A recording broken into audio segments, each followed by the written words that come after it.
Magandang gabi po, ito ang Balitaang Tahanan ng Katotohanan. Ako si Mike Enriquez. At ako po si Vicky Morales. Sagupaan ng militar at MILF tumitindi. Umabot na sa Sultan Kudarat, Maguindanao at North Cotabato. Eksklusibo, MILF, naniniwalang sila talaga ang target ng opensiba ng gobyerno at hindi ang Pentagon Kidnap for Ransom Group. Kinatawan ng Pilipinas sa Iraq. Pinagpapaliwanag ng gobyerno ng Iraq kung bakit pinapaalis sa Maynila si Iraqi diplomat Husham Hussain. Pilipinas Shell magtataas na naman ang presyo ng mga produktong petrolyo. Balita sa loob ng showbiz circle, Patricia Javier palaban pa rin sa kanyang sexy concert.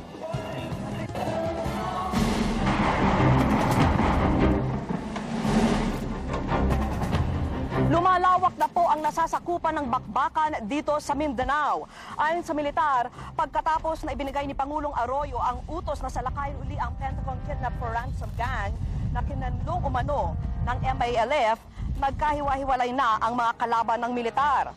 Binansagan nila itong splinter group na magsasagawa ng mga pag-atake. Dahil dito, umabot na sa Sultan Kudarat, Maguindanao at Northern Cotabato ang bakbakan. Ngayong gabi, wala pong hinto ang opensiba ng militar at dahil sa sunod-sunod na engkwentro, nagtayo ng maraming mga checkpoint ang militar sa kahabaan ng highway sa pagitan ng Cotabato City at Pikit. Wala pa rin nga sariling kuryente ang Pikit dahil bagsak pa rin ang dalawang binombang tore ng Napocor.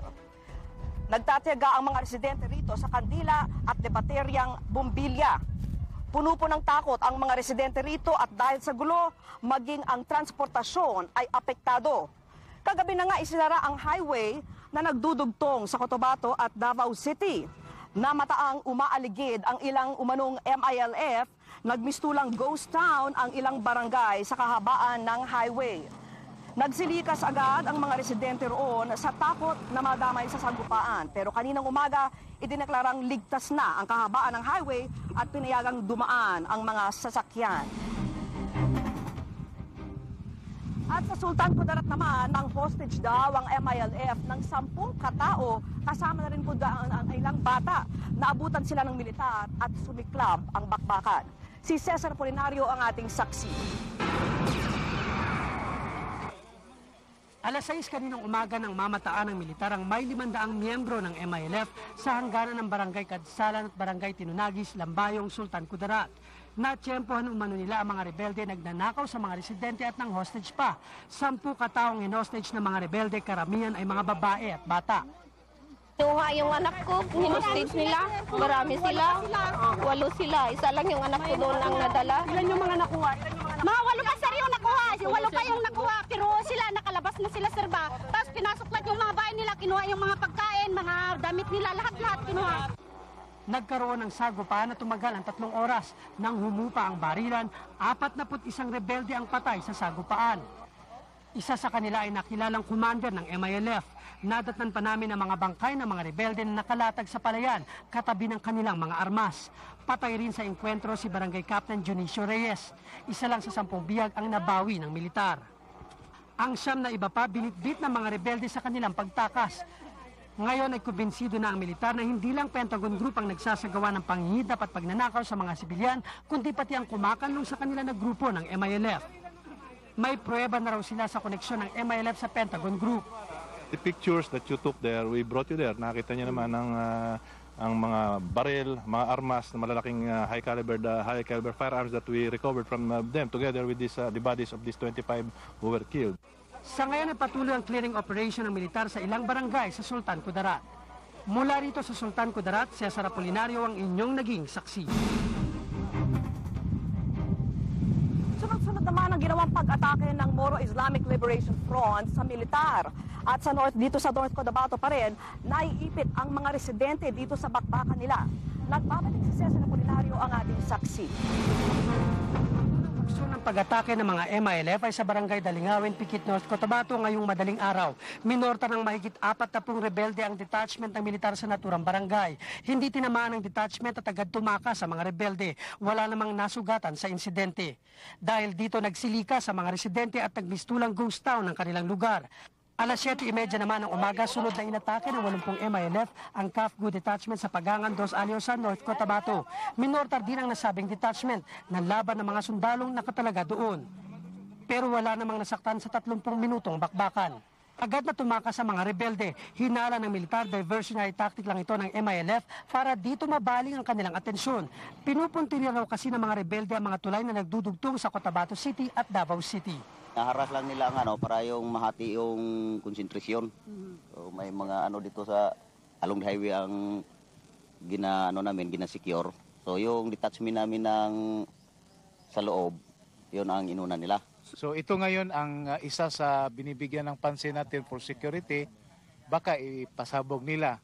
Tiniyak ng militar na hindi makakaporma ang mga rebelde sa kanilang sagupaan. Bukod sa mga sundalo nakakalat sa ilang barangay na sakop ng sagupaan, nakaantabay rin ang mga 105 howitzer pwedeng umatake 24 oras. Mula rito sa Pikit, North Cotabato, Cesar Apolinario ang inyong naging saksi.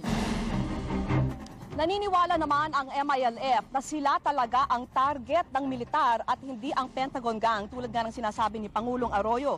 Iniipit daw sila para pumayag na sila sa inaalok na peace package ng gobyerno. May exclusive report si Maris Umali ang ating saksi. Paniwala ng liderato ng Moro Islamic Liberation Front, sila talaga ang punteriya ng opensibang militar sa Central Mindanao. Anila, ginigipit sila ng gobyerno para tanggapin na ang alok nito sa peace talks. Sa katunayan, wala raw inaanunsyong militar na napapatay na Pentagon Gang member, panay MILF lang. At ang layunin sa pag-pressure sa MILF ng gobyerno ay para tanggapin yung political package na offer ng gobyerno bilang solusyon sa problema sa Mindanao. Itinanggi ng militar ang paratang na ito. Mga kriminal na elemento raw ang target ng kanilang opensiba. Wala raw silang magagawa kung nadadamay ang mga nagkakanlong sa mga kriminal. Nanlulumo naman si Justice Secretary Simeon Datumanong sa patuloy na kaguluhan sa North Cotabato at sa mga karatig pang probinsya. Marami raw nasasayang na buhay.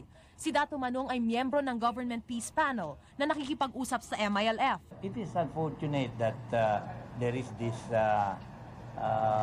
fighting again because this inflicts pain and there are some casualties. Nakatanggap naman ang militar ng ulat na si MILF Chairman Hashim Salamat ay nasa Bulyo Complex sa bahagi ng North Cotabato. Ang Bulyo Complex ay pinapabawi ni Pangulong Arroyo sa militar. Ang Pentagon leader naman na si Tahir Alonto ay kasama umano sa armadong puwersa na nakikipagsagupa sa militar. Ako si Maris Umali, ang inyong naging saksi. Mga kaibigan, kanina ho ay napasyalan ko ang isang evacuation center dito sa may Pikit, North Cotabato at napansin ko talaga pong nakakaawa ang sitwasyon ng mga residente roon na naapektuhan nga ng gyerang ito sa pagitan ng MILF at ng militar. Nagsisiksikan sila para lang makaiwas sa kaguluhan. Hindi maikakailang war zone ngayon dito sa may Pikit, North Cotabato. 5 security checkpoint ang dinaanan namin papunta sa pinakamataong evacuation center dito sa Pikit. Ito ang mga eksenang nadatnan ko. Isang mag-asawang nagkakabit ng trapal sa lubid at kawayan bilang pansamantalang tirahan. Mga batang natigil sa pag-aaral. Walang kamuwang-muwang sa sigalot na nangyayari sa kanilang paligid. Mga lolo at lola, nakatulala, nanghihina, tila walang magawa. At dito, sa gitna ng lahat, aapat na comfort room para sa 4,000 katao. Pagkagat ng dilim dito sa mga evacuation center ng mga taga-Pikit, oras na para maghapunan. Gulay, asin, kanin. Ngunit tila hindi na sila makakaasa ng mahimbing na tulog mamaya dahil sa walang tigil na putukan hanggang sa umaga. Paano naman sila magkakaroon ng peace of mind kung parating pumuputok yung kanyon? Kahit sa araw, hindi lang sa gabi. Mula sa Pikit, North Cotabato, ako si Vicky Morales, ang inyong naging saksi.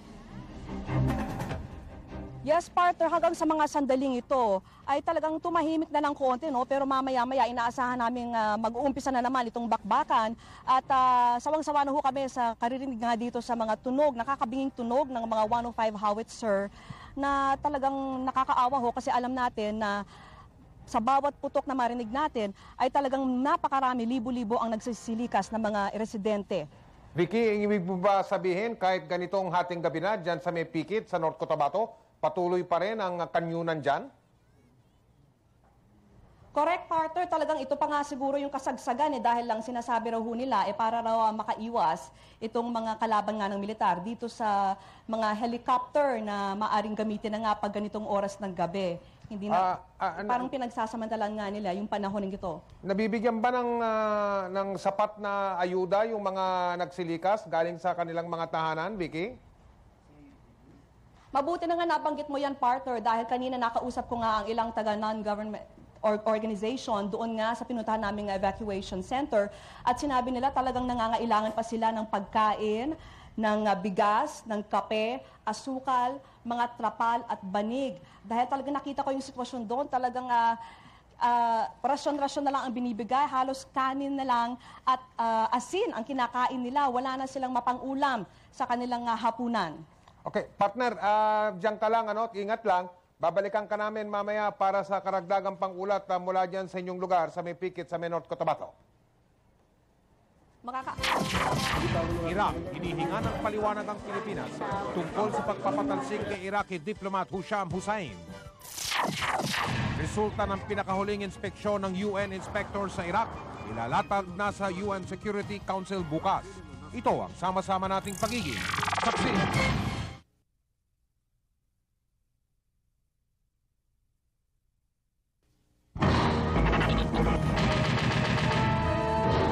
Masama po ang loob ng Iraq sa pagpapaalis ng Pilipinas kay Iraqi Embassy Second Secretary Husham Hussain. Pakanaraw ito ng Amerika. Samantala sa Iraq ay pinatatawag po ang ating pong chargé d'affaires na si Grace Escalante upang hingan siya ng paliwanag tungkol sa sinapit po ni Hussain. Si Sandra Aguinaldo ang ating saksi. Sa isang statement, sinabi ng Iraqi Foreign Ministry na kagagawa ng Amerika kung bakit iniuugnay ngayon si Husham Hussain sa Abu Sayyaf. Tinangkaraw kasi ng US Embassy sa Pilipinas na i-recruit si Hussain pero nabigo raw ang Amerika. Kasabay nito, pinatawag ng Iraqi government ang chargé d'affaires ng Pilipinas sa Iraq na si Grace Escalante para pagpaliwanagin. She was asked some questions, but it appears that the government of Iraq is maintaining a very cordial relationship with our embassy in... Iginigiit pa rin ng DFA na hindi naman naapektuhan ang bilateral relations sa pagitan ng Pilipinas at Iraq sa kabila ng pagpapaalis kay Hussain. Pero nananatili ang ultimatum kay Hussain. I can only say that his stay will be illegal after 48 hours from yesterday. Kumbinsido daw ang DFA sa intelligence report kung saan nakasaad na isang cellphone ang nakuha mula sa lugar na pinasabog sa Malagutay, Zamboanga City. May missed call daw ang telepono mula sa isang Munir. Nang suriin ang mga tawag ni Munir, doon sumulpot ang pangalan ni Hussain at ni Abu Sayyaf leader Gaddafi Janjalani. Nahihiwagaan din ang mga opisyal ng intelligence sa katauhan ni Hussain dahil na-assign ito sa bansa pagkatapos ng September 11 attack sa Amerika. Wala rin siyang kahit anong record bilang diplomat bago rito, kaya't posible raw na si Hussain ay isang intelligence officer ng Iraq. Ito na raw ang pangalawang beses na nagpaalis ang Pilipinas na isang Iraqi diplomat. Noong 1991, isang opisyal ng Iraqi Embassy ang nasangkot umano sa pambobomba ng Jefferson Library ng mga Amerikano. Ako si Sandra Aguinaldo, ang inyo naging saksi. Ilalabas po bukas ng mga United Nations Weapons Inspector ang resulta ng pinakahuli nilang pag-iinspeksyon sa Iraq. Pero anumang paglabag sa panig ng Iraq ay kailangan iulat at pagdebatihan pa rin ng UN kung itutuloy ang giyera. Si Maki Pulido ang ating saksi. Sa araw ng mga puso, giyera ang pag-uusapan sa United Nations. Ilalatag sa UN Security Council ni UN Weapons Inspector Chief Hans Blix ang resulta ng pinakahuli nilang inspeksyon sa Iraq. Ayaw pang ibunyag ni Blix ang laman ng kanyang ulat pero ayon sa mga missile experts, lumabag daw ang Iraq sa distansya na pwedeng abutin ng kanilang Al-Samud missile. Hindi naman magdedesisyon agad ang UN kung papayagan nilang girahin ng Iraq. Pagdedebatihan pa ito. Umaasa lang si Chargé d'Affaires Grace Escalante na hindi giyera ang patutunguhan ng pagpupulong. Magdasal tayo na maganda naman yung resulta ng pag-uusap nila. Ano man ang maging desisyon ng UN Security Council, handa ang RP Middle East Preparedness Team. Pero may problema. Sa 60,000 OFW sa Kuwait, 6,000 lang ang kakasya sa relocation site sa border ng Kuwait at Saudi Arabia. Ang sabi naman ni Ambassador Roy Cimatu, sa ngayon wala pang Pinoy sa Kuwait na gustong lumikas. Ikinatatakot lang ni Cimatu na may mga madamay na Pinoy sakaling magkaroon ng terrorist attacks.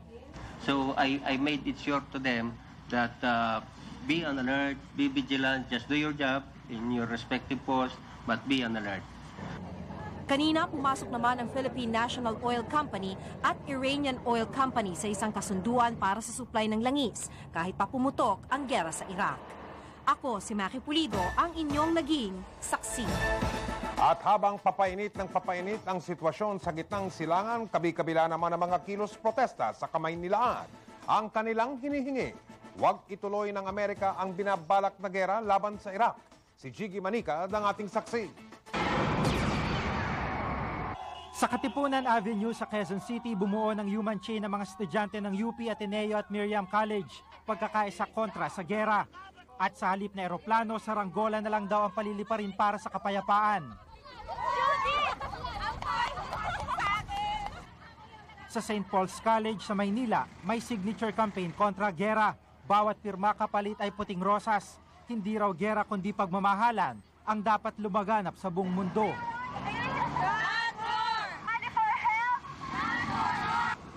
Sa Taft Avenue, pinangunahan ng mga estudyante ng UP Manila ang pagdarasal para sa kapayapaan. Pangamba nila, chemical at biological warfare ang posibleng labanan. Base doon sa ating nabasa at nasuri, mukhang walang kakayanan yung ating bayan upang paghandaan ang mga itong mga eventualities kaugnay ng gera. Kaya kawawa tayo.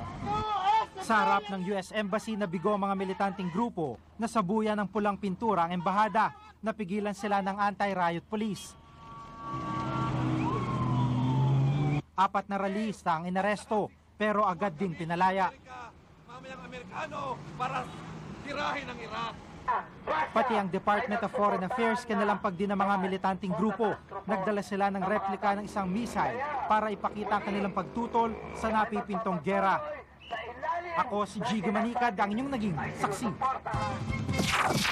Mga Pinoy na nasa ibang bansa makakaboto na. Shell magtataas uli ng presyo. Ito ang sama-sama nating pagiging saksi.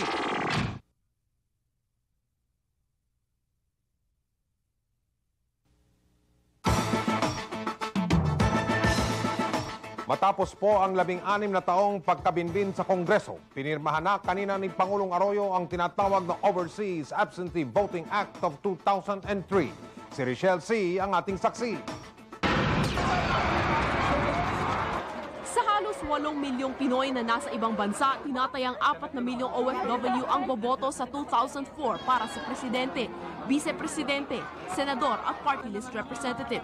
Pinirmahan na ni Pangulong Arroyo ang Overseas Absentee Voting Act of 2003. Now the government can show that the government is now concerned to the overseas Filipino workers. Matagal na pinapangako ni Pangulong Arroyo sa mga OFWs ang absentee voting bill. Sa 2004 ay pwede nang bumoto ang mga immigrant at permanent resident. Kaya lang kailangan nilang bumalik sa Pilipinas sa loob ng 3 taon matapos sila makapagrehistro bilang botante. Tanging sa Japan, Canada at United Kingdom lamang ipapatupad ang pagboto sa pamamagitan ng koreo. Voting by mail, hindi namin in-apply ka agad-agad sapagkat kailangan natin kailangan ma-perfect unang-una, ma-perfect natin yung identification system. Gayunpaman, tiniyak ni Anggaran na naglagay sila ng mga safeguard para maiwasan ng pandaraya. Personal dapat ang gagawing rehistrasyon ng mga OFW sa mga embahada at konsulado sa ibang bansa. At kinatawan lamang ng COMELEC ang pwedeng bumilang sa mga boto. Nangako ang Kongreso na maglalaan ng 1 bilyong pisong pondo sa 2003 budget para sa pagpapatupad ng absentee voting. Mula sa Malacanang, ako si Richelle C., ang inyong naging saksi. Nakapasa na po sa Senado at mababang kapulungan ang kontrobersyal na mga pagbabago sa Anti-Money Laundering Act. Lagpas lang ng 1 araw sa palugit ng Financial Action Task Force na nakabase sa Paris, sa France. Sa bagong amyenda, maaari nang silipin ng Anti-Money Laundering Council ang mga account sa bangko na maaabot ng 500,000 piso basta't iniutos siya ng korte. Pero kung ang account ay ipinaghihinalang may kaugnayan sa mga tinatawag na transnational crime, gaya ng drug trafficking, kidnapping at terorismo, hindi na kailangan ng pahintulot ng korte para sila mabusisi. Inaasahang pipirmahan ni Pangulong Arroyo ang panukalang batas bukas, pero hindi pa rin matiis ng ilang senador na magpahayag ng kanilang pagtutol. The depositor is punished, the bank is not punished. In bribery, both the briber and the bribed are punished. Our focus should be the patronage of our banking public, their interest, their psychology. Who else will deposit sums of money above the threshold if any incompetent bank officer will have the power of a high judge to report his name as possible money launderer? Meron pong balitang kaabot lang po sa akin na kainkwentro na naman po ngayong gabi ang mga pulis at mga hinihinalaang miyembro ng Abu Sayyaf sa lungsod ng Zamboanga. Live mula sa Zamboanga, si Pia Arcangel ang ating saksi. Pia? Mike, 3 pinaghihinalaang miyembro ng Abu Sayyaf ang patay at 2 pulis ang sugatan matapos magkaengkwentro kanina bandang alas 7 ng gabi dito sa barangay Arino Blanco sa Zamboanga City. Wala pang 10 minuto ang tinagal ng putukan. May 1 buwan na nilang minamanmanan ang naturang grupo. Ito ay ayon sa mga pulis dahil sa natanggap nilang impormasyon na may mga armadong lalaki sa nasabing barangay. Unang napaulat ng mga miyembro ng H-World umano ang mga suspect. Pero tinanggi naman ito ng mga pulis. Tumakbo lang daw kasi sa headquarters ng H-World ang mga suspect.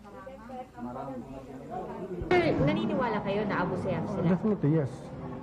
Itong information namin, matagal na namin vinalidate to. Hindi lang ito isang araw. So, inano namin ito, vinalidate for siguro almost a month.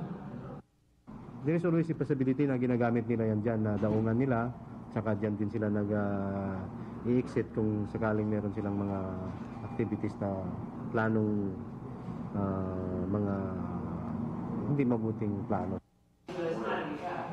Samantala, may 4 na suspect na kasalukuyang nakakulong sa Zamboanga Police Headquarters. Nahuli sila ng mga pulis matapos magtangkang tumakas. Sa ngayon, Mike, ay kasalukuyan pa rin isinasagawa ng Zamboanga City Police ang tactical interrogation sa 4 na nahuling suspect para matiyak kung tunay nga silang mga miyembro ng Abu Sayyaf. Mike? Maraming salamat, Pia Arcangel, live mula sa lungsod ng Zamboanga.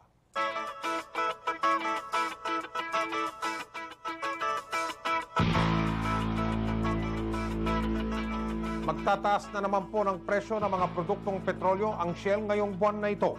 Kulang pa raw kasi ang dagdag presyo nila noong Pebrero 1 na 55 sentimo kada litro sa gasolina at 39 na sentimo sa diesel.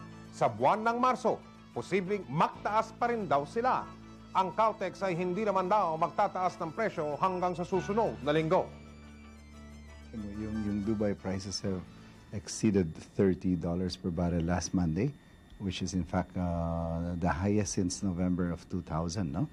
So pinag-aaralan namin yung presyo, especially the second increment which we were supposed to implement by the later part of this month. Patricia Javier ipinakita ang kanyang alindog sa kanyang Sexy Valentine concert. Mga Pilipino mas gusto raw ang katalinuhan kaysa kagandahan sa pagpili ng katipan.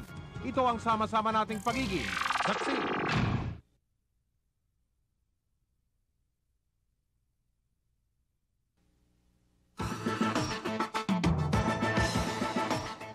Katatanggap pa lamang namin po ng balitang ito, kaalis-alis lamang po ni Husham Hussain, ang Second Secretary ng Iraqi Embassy, sakay po siya ng eroplano ng Qatar Airways. Si Hussain ay pinatalsik po ng ating gobyerno matapos matuklasan ng National Intelligence Coordinating Council o NICA ang umano'y kaugnayan niya sa Abu Sayyaf.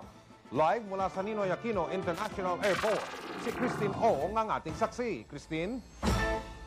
Mike, umalis na nga ng Pilipinas si Iraqi Second Secretary Husham Hussain patungong Doha, Qatar sakay ng Qatar Airways flight number QR613 pasado alas 11 ng gabi. Mula sa Qatar ay inaasahang dediretso na ng Baghdad si Hussein.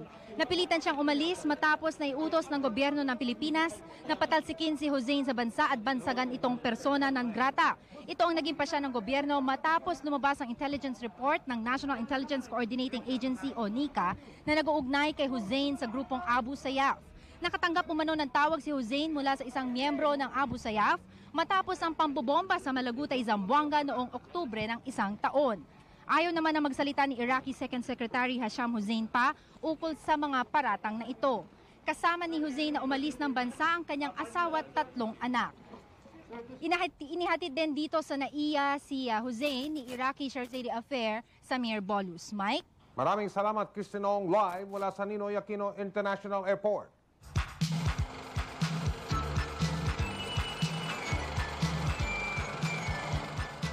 Kahit inulan ng batikos, natuloy pa rin ang concert ni Patricia Javier kagabi.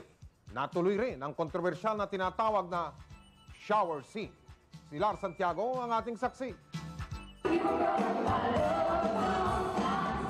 Hindi binigo ni Patricia Javier ang nanood ng kanyang sexy concert sa Folk Arts Theater kagabi. Katulad ng kanyang pangako, ibinilad ni Patricia ang kanyang alindog sa kabila ng banta ng Philippine Alliance Against Pornography na idedemanda nila ang actress-singer dahil malaswa ang tema ng palabas nito. Sa una, natakot ako dahil baka hindi nga magtuloy dahil doon. Pero malakas kasi yung mga kasama ko, malakas yung parang fighting spirit nila. Ang totoo, inamin ng producer na binawasan na nila ang kaseksihan ng concert. Sa bed scene ay hindi na sila naglagay ng lalaking kapartner ni Patricia. Inalis pa rin ni Patricia ang kanyang saplot pero silhouette na lamang. Pero sa shower scene, bigay na bigay pa rin si Patricia. Manipis na bra at tibak lang ang kanyang suot habang pinapaliguan siya ng kanyang backup dancers na lalaki. Sa pagtatapos ng concert, napaiyak sa tuwa si Patricia. Sobra pa raw kasi sa inasahan niya ang tagumpay ng concert. Hindi ko inakala na almost mapupuno ko yung folk arts. Kaya super thank you talaga. Sabi naman ng mga manunood, wala silang nakitang malaswa sa concert ni Patricia. Hindi siya bastos. Done in good taste. Kasi sa modern times ngayon, kailangan tatanggapin na rin natin yun, hindi naman yung pornographic. Ganda, magandang katawan niya eh. Nakakaingit nga eh. Ako si Lars Santiago, ang inyong naging saksi. Pagdating sa pagpili ng kasintahan, mas gusto ng maraming Pilipino daw ang matalino kumpara sa maganda o gwapo. Marami rin daw sa ating mga kababayan na may edad 15 hanggang 24 anyos ang nakikipagtalik na kahit hindi pa kasal. Si Ruth Cabal ang ating saksi. Pantasya ng lahat, beauty and brains. Pero kung papipiliin lang ng isa, brains na lang daw. Sa survey ng Social Weather Stations o SWS, 4 sa 5 Pinoy mas gusto ang matalino kaysa maganda o macho. Nang tanungin naman namin ng ilang kabataan, ito ang kanilang sagot. Kung beauty, kasi parang mas magaan ang loob ko kung maganda. Sa parang mas na nafe-feel ko yung Valentine. It's so superficial if you base it just on looks. It's better if you guys have at least a mental connection. Tungkol naman sa premarital sex, ito ang lumabas sa pag-aaral ng UP Population Institute. Mas marami raw sa mga Pinoy na edad 15 hanggang 24 ang nakikipagtalik kahit hindi pa kasal. Mula 18% noong 1994, tumaas ito sa 23% noong 2002. Iba na raw kasi ang pananaw ng mga kabataang Pinoy sa sex. Then probably the increasing trend means that the children now don't think of it as strongly as we used to or as we would like them to think, because there's more of them engaging in it now and engaging in it at an earlier age. Kaya't hindi na rin katakataka na sa survey na ito ay lumabas din na dumarami ang mga kabataang nagli-live-in. Mula 28% noong 1994, tumaas ito sa 38% nitong 2002. Pero may ilang kabataang naniniwala pa rin sa sakramento ng kasal. Live-in? No, definitely not. Kasi, wouldn't you want God to bless your relationship? Ako, si Ruth Cabal, ang inyong naging saksi. Live pa rin po tayo dito mula sa Pikit sa North Cotabato at nakatayo po ako sa harap mismo ng 602nd Brigade ng Philippine Army. Medyo nasa tuktok po ito ng bundok at ito po ang pinakamalaking kampo ng militar dito nga sa Pikit, North Cotabato. Dito po nakasentro ang military operation laban nga sa Pentagon Gang at ngayon nga sa MILF. Konting update lang po pasado alas 9 ng gabi kanina, dinala po rito ang 17 sugatan at isang nasawi sa isang ambush kaninang alas 6 ng hapon. Nangyari po ito sa Barangay Rajamuda. Ang mga sugatan po ay ginagamot na ngayon ng medical team dito po sa kampo na kinatatayuan ko. Ang latest casualty figures po ayon sa militar, sa panig po ng Moro Islamic Liberation Front, 157 po ang patay, 41 ho doon ang body count, 21 ang sugatan. At sa panig naman ng militar, 5 po ang patay at 41 ang sugatan. Sa ngayon po, tuloy-tuloy pa rin ang bakbakan dito sa Pikit, North Cotabato at maya nakakarinig ho tayo ng nakakabinging tunog nga nitong mga 105 howitzer. Partner? Partner, medyo positibo namang balita ito. Pakibalita na lang sa mga kababayan natin dyan na bukas ang GMA Kapuso Foundation ay mamamahagi ng lugaw sa mga evacuation center dyan sa Pikit, North Cotabato. At sa tulong ng Philippine National Red Cross, mamamahagi rin ng GMA Kapuso Foundation ng gamot, kumot at gatas. At ito, partner, ay bahagi pa rin ng ating serbisyong totoo. Sa pangalan po ng mga bumubuo... Naku, talagang tiyak ako matutuwa ho sila. Ingat lang, partner. At baka malamang diyan ka mag-Valentines. At sa pangalan po ng mga bumubuo ng GMA News... Sa pangalan po ng bumubuo ng GMA News and Public Affairs, ako po si Mike Enriquez. At mula po rito sa Pikit, North Cotabato, ako po si Vicky Morales, kasamang naghahatid ng serbisyong totoo. Mga kapuso, marami pong salamat sa inyong pagtitiwala. Hanggang bukas po, araw ng Biyernes, dito lamang sa GMA, tayo pa rin ang sama-samang magiging saksi. Saksi.